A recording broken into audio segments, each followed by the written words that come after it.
kuna kero za maziwa hayatakiwi kuingia, kuna kero ndogo ndogo ambazo zipo. Hebu tusimalize. Mimi natamani mwaka 2019 mwananchi ajisikie fahari kulipa kodi yeye mwenyewe, lakini pia na sisi tujisikie fahari ya kwamba tumepiga hatua. Mimi na Rasi na timu yangu ya kamati ya ulinzi na usalama hatuna faraja nyingine zaidi ya kuwategemeeni nyinyi.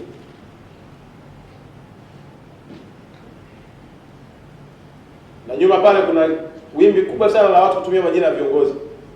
Na juzi nawashukuru sana na kazi mlioifanya pale. Lakini sema mtu yeyote akisema nimetumwa sijui na nini, sio kuja Makonda kamata. Yaani kwanza kutumia jina langu ni kosa.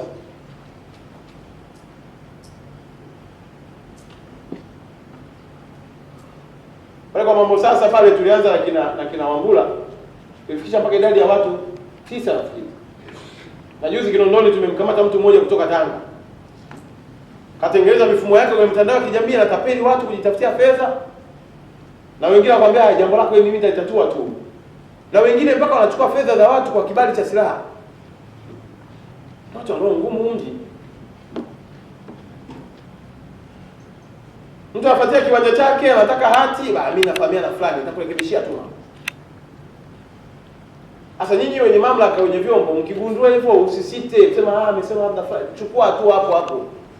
Tumia jina la kiongozi kwa ajili ya kukwepa kodi ni kosa kubwa mno kuliko kosa lenyewe la kukwepa kodi. Kwanza unadhalilisha mamlaka ya uteuzi. Hauwezi kuwa umeteuliwa alafu unashirikiana na watu kukwepa kodi. Maana tunashirikiana na watu kupunguza watu wasilipe mshahara.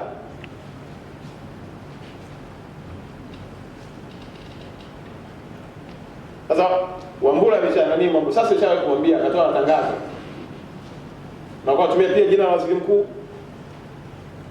Kafika tu atumie jina la makamu wa rais. Sasa mimi naomba jamani, nyinyi mnaokusanya kodi huko, msiende pahala hapo.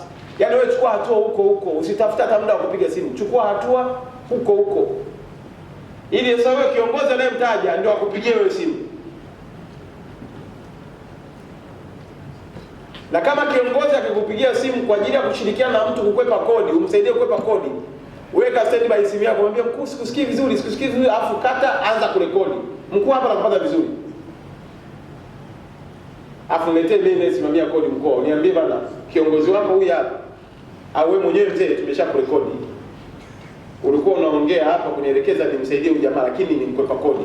Kwa hiyo mheshimiwa nimekuja kukupa tu taarifa kwamba sasa napeleka mbele kwenye mamlaka za nidhamu zichukue hatua.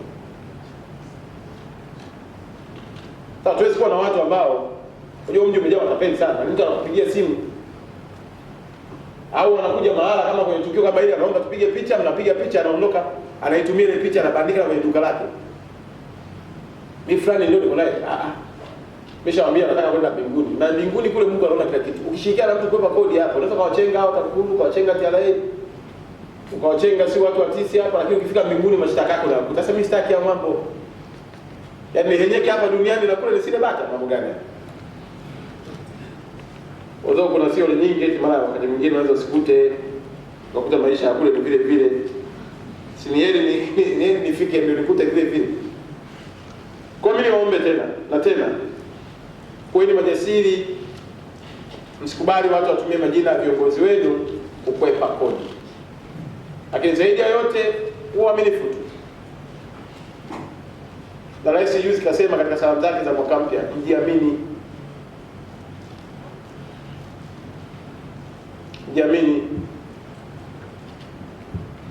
Awazi mwambie mambo sasa kuna tushasema sheria ilikuwa nataka mwisho saa 6. Ilikuwa mwisho saa 6. Sheria imebadilishwa sasa hivi saa 8. Sasa watu ikifika saa 6 mnaenda kuwakamata alafu jina langu ndio linatumika kwamba wewe Makonda mshasema na wengine watumie staili unachukua rushwa pia. Anamtisha mtu sasa unajua jamaa namna kumweka sawa na nini. Sasa juzi imefezeka kidogo kuona ile bendi ni ya Skinde si bendi gani ile. Ilikuwa TTC, ilikuwa napiga TTCL si wapi? Ni TTC cha ngombe. Ni TTC cha ngombe. Wale watu saa 6 simefika wamekamatwa. Sasa hatuwezi ndio sema jamani, tukiwa wasaidizi huku chini huku tunatakiwa very tentative kusikiliza kama kuna mabadiliko mapya. Sheria imeshabadilika. Mwisho saa 8. Na sheria si yabadili mimi, wabadilisha huko waliokuwa na hiyo sheria. Mwisho saa ngapi? Saa 6. In fact tuna mpango wa kwenda mpaka asubuhi. Huwezi kuwa na jiji la biashara, nataka kuongeza mapato. Alafu mtu anaagiza bia ya kwanza, bia ya pili, ya tatu, jamani muda umeisha. Na jamaa sio amepanga labda kunywa bia 10 na mawazo yake huko nyumbani wakipigana na mke wake. Unajua unaweza ukagombana na mkeo, sisi kwetu ni hela pia inaingia.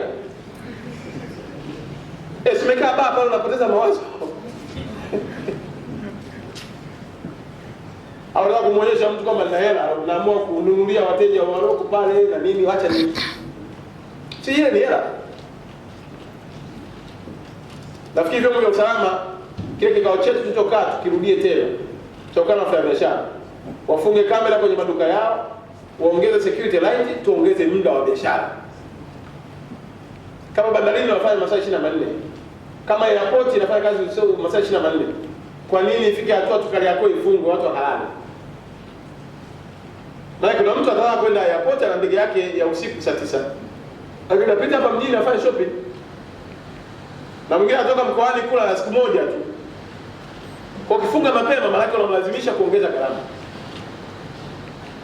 Kwa niombe tulizumu kile kikao chetu, tuongeze muda wa kufanya biashara. Tunachokataza sisi ni yale makelele ya kwenye mabaa ambapo mtu anafungulia muziki, hana sound proof, anapelekea wananchi wako jirani kwa wanashindwa kulala. Hiyo hairuhusiwi. Lakini kama mtu ana biashara yake imekaa vizuri, hapigi kelele ya muziki, tuache watu wafanye kazi. Kwanza hiyo ni dalili njema ya kwamba usalama uko vizuri. Na watu wanatamani kuendelea kufanya biashara sana zaidi na zaidi.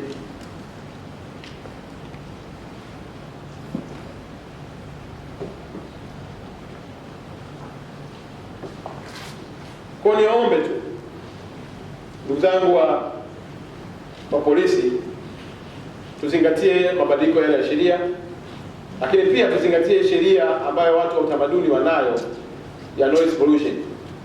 Usiwaumize watu pia kwa kuwapigia muziki yale ambayo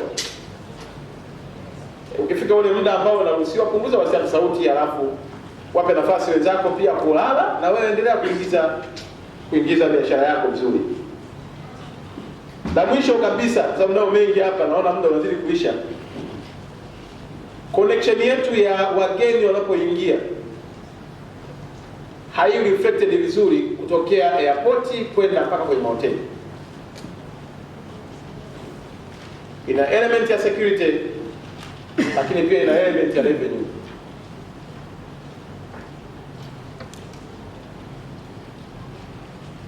Najua kuna kapasenti pale wanapatikana kwa kila mteja. Mimi ningeomba mamlaka zinazohusika imarisheni upatikanaji wa taarifa za wateja wanaokwenda kwenye mahoteli. Sasa nikisema watani wangu wataichukua hiyo ipindue, hata kujua unaenda hoteli una cheti cha ndoa na mimi yanihusu hayo. Sasa siwezi kukaa sehemu ya Mungu kutoa hukumu. Sisi tungekaje watu wote ikiwezekana wahame wasio nalala nyumbani waende kulala hotelini. So kilala hotelini tunaongeza mapato. Wanalala na nani sio jukumu langu. Lakini ningeomba tutengeneze mifumo inayowasiliana kati ya mifumo ya airport na sehemu za mipaka yetu na sehemu za watu wanaoingia kwenye mahoteli yetu. Vyombo vya ulinzi vimefanya vizuri, mmedhibiti hali ya hewa. Kwenye upande wa usalama tuko vizuri, lakini inabidi tuongeze zaidi.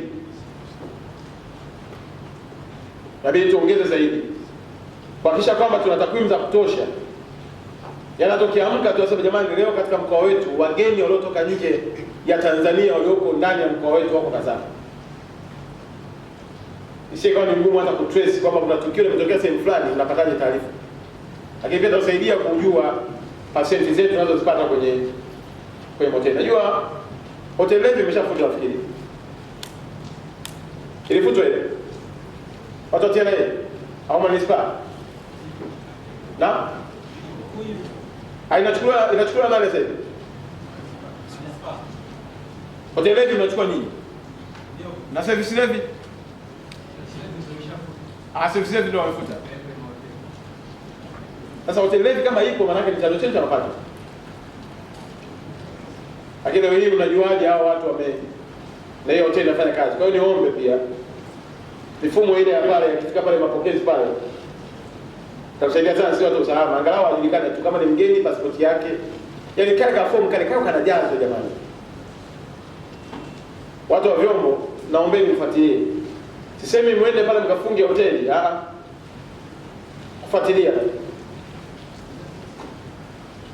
kufuatilia tu ili kuhakikisha kwamba taarifa zetu zinakwenda vizuri.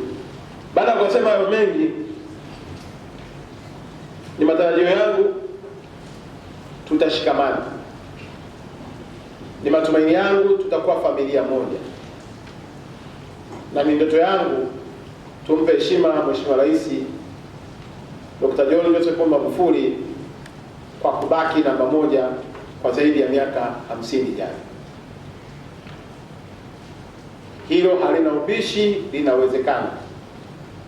Tukiamua sasa. Kwa yale mambo ambayo tujui, tuwatumie wataalamu tulionao. Tuna wataalamu wa kutoka vyuo mbalimbali ambavyo nafikiri itakuwa ni phase ya pili. Baada nyinyi kutoa mapendekezo, tukakubaliana nitaitisha tena mkutano mwingine. Yaani katika hili sina haraka, nataka kitu kizuri, endelevu na cha uhakika. Tutaita wataalamu wa kodi kutoka kwenye vyuo vyetu vya kodi, tutaita wataalamu wa kodi kutoka FM na wataalamu wa mifumo ya fedha, nao watakuja kutupa input zao. Kutoka Wizara ya Fedha watakuwepo, kutoka Chuo Kikuu pale Mlimani watakuja kutupa nao mitazamo walionayo kama watu wa nje wanaotuassess wapi tunaweza kuongeza mapato. Sitaki tujifungie ndani sisi wenyewe tu. Nataka mkakati huu wa ukusanyaji wa mapato nataka uwe shirikishi. Na ukiwa shirikishi unaweza kuwa na mafanikio makubwa zaidi. Kwa hiyo phase ya pili basi tutaandaa mkutano ambao utawagusa chuo cha kodi, utawagusa ndugu zetu wanaotoka FM pale, wataalamu wa mambo ya finance kodi, tutachukua kutoka Chuo Kikuu pale na sehemu zingine, watu waliobobea nao watuambie watutazamaje mkoa wa Dar es Salaam. Wapi tunaweza kuongeza vyanzo vya mapato, vipi ambavyo wao wanaviona sisi hatujaviona. Alafu mwishoni tunaweza kuwa na kitu kimoja kizuri ambacho kitaleta matumaini makubwa. Zaidi ni washukuru tu kwa mwitikio wenu wa kuja, na si kama nimefungua kikao sasa sielewi. Lakini nyinyi mtatoa mapendekezo namna gani twende na mwisho siku tuijenge Dar es Salaam yetu. Asante sana.